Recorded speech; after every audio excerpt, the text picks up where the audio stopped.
राधे राधे, सुप्रभात। तो अचानक से देहरादून में मौसम ने करवट बदली और 2 दिन की लगातार बारिश के बाद हो गया ठंडा। रात भर भी बारिश होती रही, ओले भी पड़े तो बहुत ठंडा हुआ।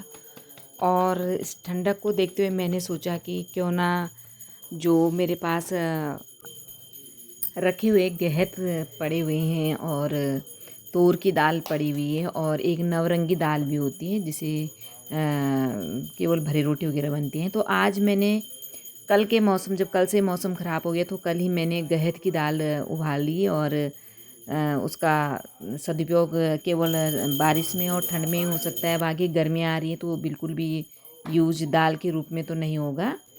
पर फिर मैंने गहत उबाले और सोचा कि नाश्ते में इनकी भरी रोटी बनाऊंगी और अभी खाई जाएंगी। इस समय तो अच्छी लगती हैं क्योंकि बाहर बारिश हो रही है और अंदर भरी रोटी और चाय वगैरह घी वगैरह, तो ये अ, इसी ठंड में अच्छा लगता है। तो इस ठंडी का यही फ़ायदा हुआ कि बची हुई जो मेरे पास गहत की दाल थी मैंने उसका सदुपयोग किया और ठंड इतनी अचानक से बढ़ी कि हम लोग गर्म कपड़े, जो सर्दियों के कपड़े हैं वो अब धुल के संभाल रहे थे, स्वेटरें गर्म सूट। लेकिन एकदम से ठंड बढ़ी तो गर्म कुर्ते भी निकल गए बाहर और फुल आस्तीन की स्वेटरें फिर से निकल चुकी हैं। ठंडा सा मौसम हो रखा है तो ये बन गई है भरी रोटी। और हम जो गृहिणियाँ होती हैं खाने से ज़्यादा खिलाने में विश्वास करते हैं कि दूसरा जो घर के जो अन्य लोग हैं उनको बहुत अच्छे ढंग से अच्छा से अच्छा बना के खिलाएं।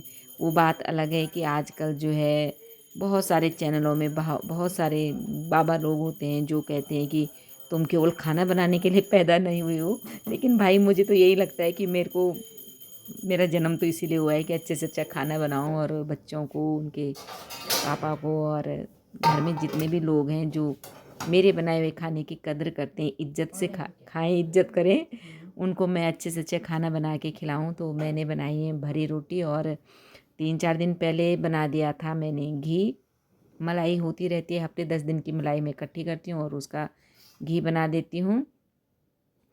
तो यही कहूँगी कि आपके घर में भी जो अब तूर और गहत की दाल बचाई हुई थी उसका सही टाइम है अभी यूज उसको कर लेना चाहिए, क्योंकि मार्च और अप्रैल के बाद वो खाने में उसका टेस्ट भी बदल जाता है। मेरी माँ कहती थी कि जब दालों को बोने का टाइम आता है तो उसके बाद उनका खाने का स्वाद एकदम चेंज हो जाता है, वो उतनी अच्छी नहीं लगती जितनी कि सर्दियों में लगती हैं। तो अभी थोड़ा सा तूर और गहत जो मेरे पास बचे हुए थे मैं उनका अभी यूज कर रही हूँ। और आप भी अपने घर में रखे हुए तूर गहत को इसी तरह भरी रोटी बना करके घी के साथ और घर वालों को भी खिलाएं और आप भी खाएं।